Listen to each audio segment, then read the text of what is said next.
É a primeira vez que eu vejo a esquerda descerebrada falando uma grande verdade. Chego eu no meu Twitter, ele está lá, campeão de menções. Globo apoia a censura. E sim, a Globo apoia a censura. A gente tem visto a militância da emissora, não só da Globo, como de outras também, se posicionando a favor do PL 2630, que a gente já esgotou todos os argumentos aqui, dizendo que o PL 2630 está ok, que imagina, isso não é censura. E depois a gente descobriu por que que era, né? Bom, muito dinheiro no bolso da Rede Globo. Acontece que essa menção que a Globo apoia a censura não tem nada a ver com o PL 2630. Mas, gente, até relógio parado tá certo 2 vezes por dia e eu quero conversar sobre isso com vocês. Ah, e tem mais, viu? O Google está sendo colocado no mesmo inquérito de investigação e seus diretores aqui no Brasil, os representantes, foram intimados para serem ouvidos pela Polícia Federal.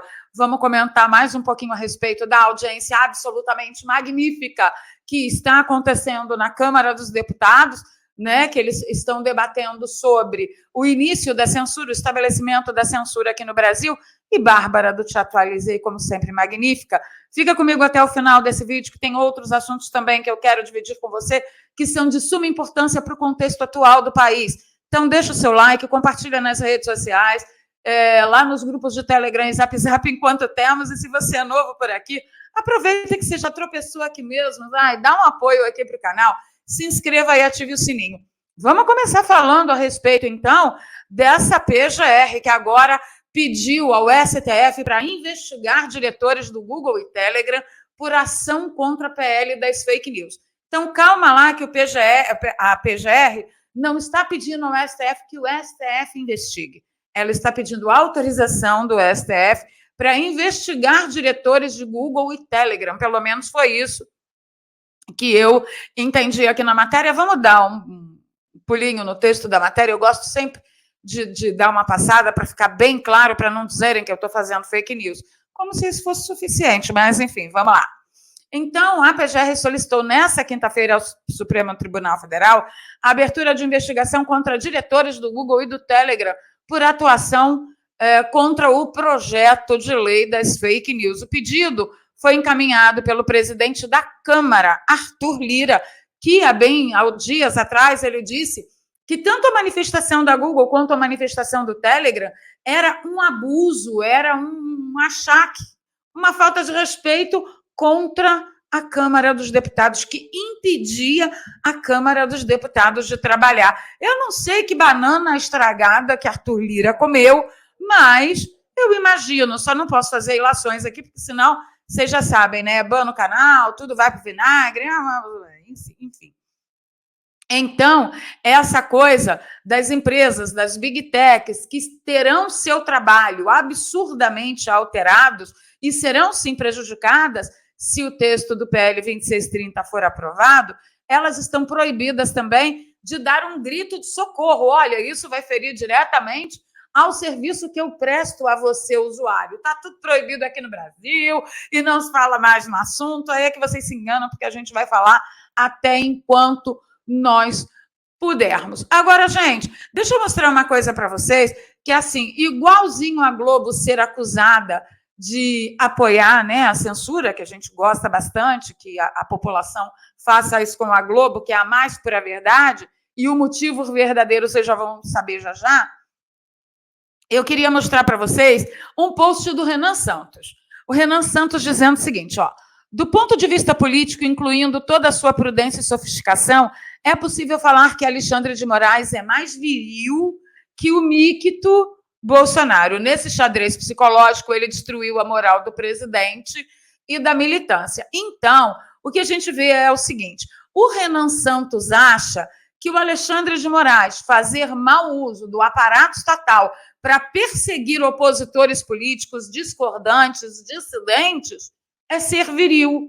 Olha o que este estafermo tem em sua mente como entendimento de virilidade. E eu, como sempre, sugeri que ele lesse Discurso sobre a Servidão Voluntária, trecho que eu já li aqui algumas vezes, falando que esse tipo de homem, o homem que se presta a esse tipo de papel, de usar aparato estatal, aparato de força bélica estatal para perseguir opositores, eles não passam de covardes, né? Mas o Renan Santos, do MBL, acha que isso é virilidade. O livro é de Etienne de La Boétie, e eu vou deixar o link aqui para vocês adquirirem na minha loja da Amazon, tá, gente? O livro é dessa finurinha, de fácil leitura, e ele vai te levar às lágrimas várias vezes, porque ele realmente pontua todas as ferramentas que estão sendo utilizadas contra a população para tornar a população emburrecida e, portanto, escrava. Como é o caso do burro do Renan Santos, né? É uma subversão e inversão de valores total. Enquanto você considera viril alguém que se utiliza do aparato estatal contra um opositor político, e o pior, contra o cidadão de bem, você achar que esse cara é viril, no mínimo você é tão cafajeste, tão mau caráter, quanto aquele que se utiliza da força estatal. Vamos entender, então, por que estão chamando a Globo de apoiadora da censura. Nem tudo é belo nesse país, né? Vamos lá. O problema está inserido ali no contexto em que uma cena de beijo entre Clara e Helena em Vai na Fé, que eu não faço a menor ideia do que seja, deve ser essas novelas que são produzidas exatamente para obliterar qualquer tipo de raciocínio único e lógico, né?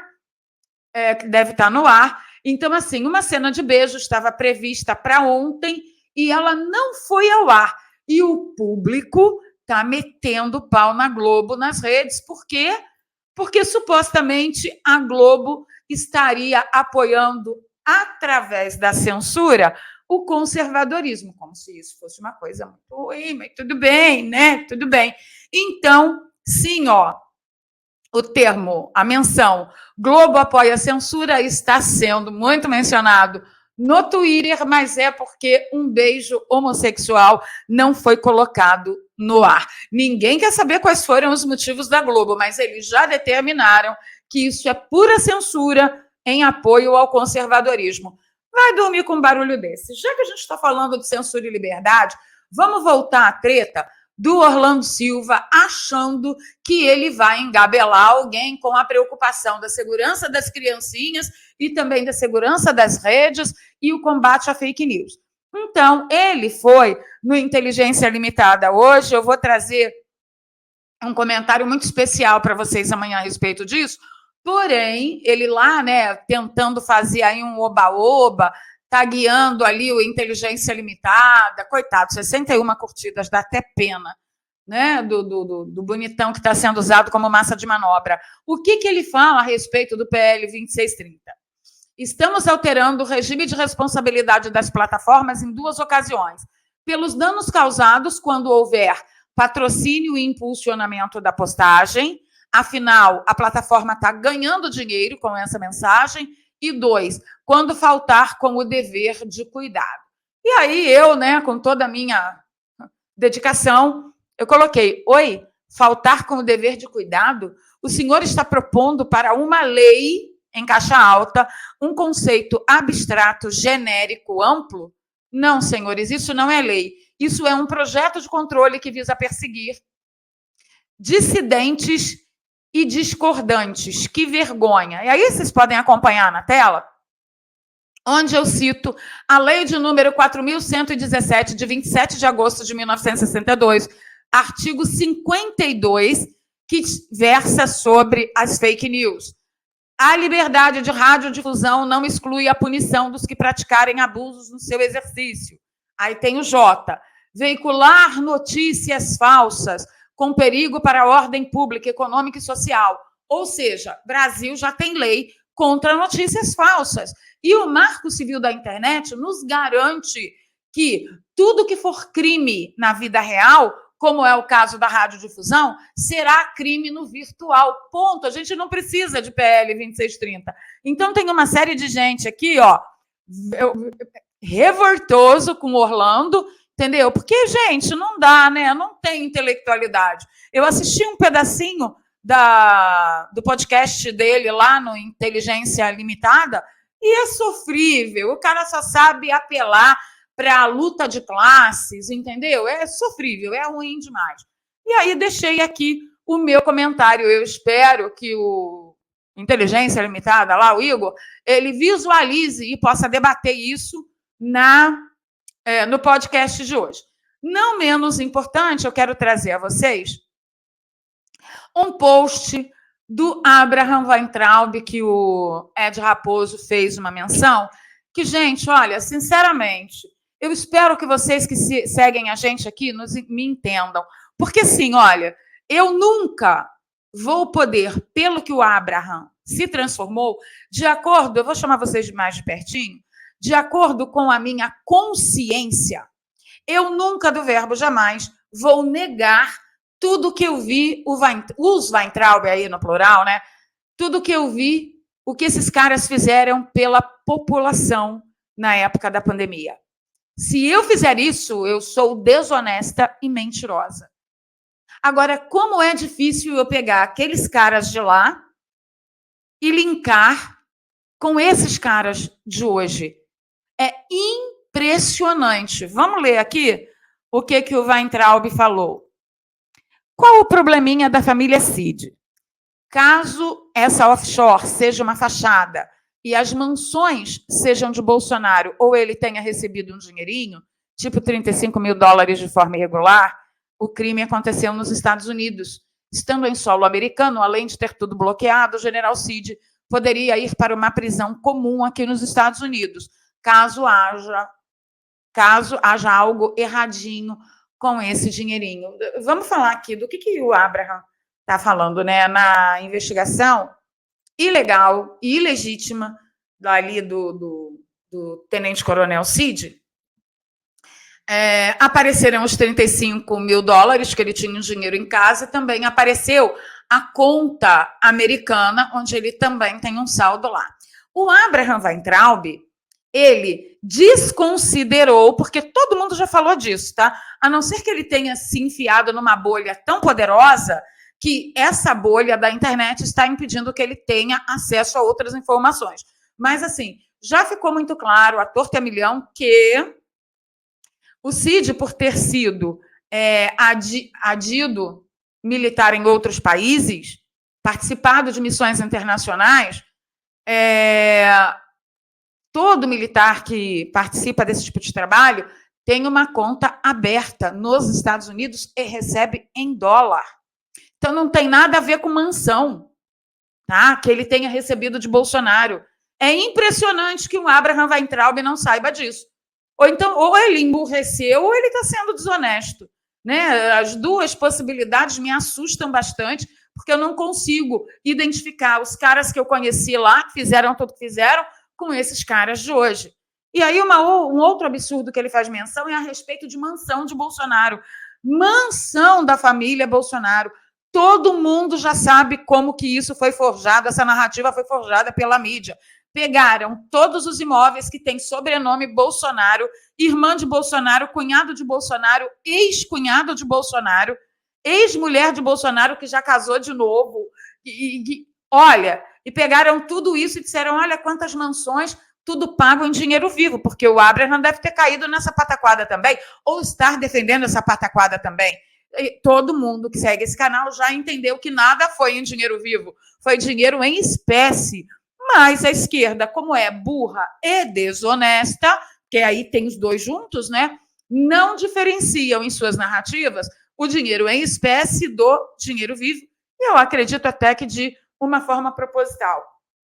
Então, assim, que fique muito claro, os dólares e a conta no exterior do tenente-coronel Cid é porque ele foi adido militar, ele participou de missões internacionais e todo militar, não só do Brasil, não, gente, de outros países também, todo militar que vai em missões internacionais tem uma conta aberta nos Estados Unidos e eles recebem em dólares, tá? Então, ajudem aí, se vocês me seguem e por acaso seguem o Weintraub, ajuda a desmentir essa pataquada. Olha, um inferno, viu? Sinceramente.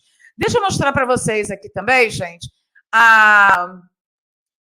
a audiência que está acontecendo, né, lá na Câmara foi fabulosa, fabulosa, e eu vou trazer os recortes para vocês, hoje às 21h30, às 23h45, e também o dia de amanhã inteirinho. O link vai estar aqui para vocês conferirem na íntegra, mas sim, eu vou picotar esse conteúdo, porque está impecável, tá? Vou passar um pouquinho aí da fala do Felipe Barros para vocês.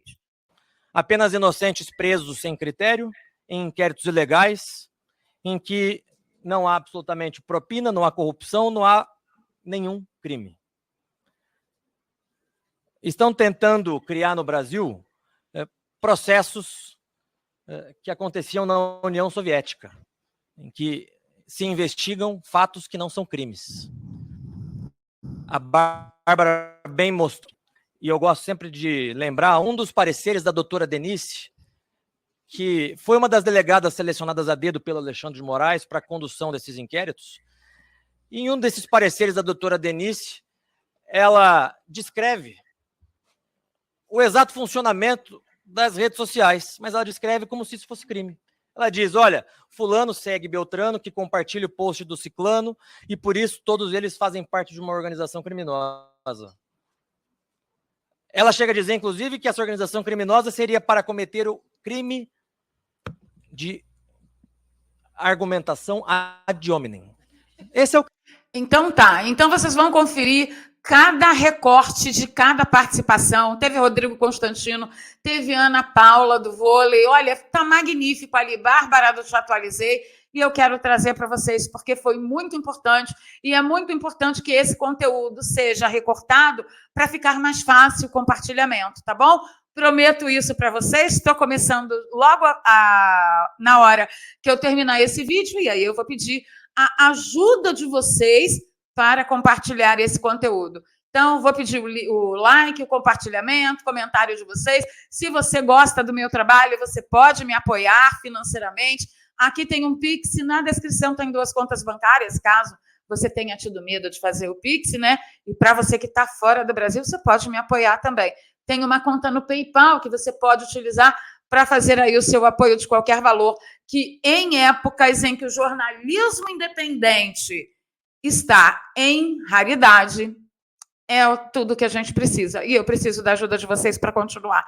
Um beijo no coração, vejo vocês nos comentários e a gente se fala mais tarde. Beijo.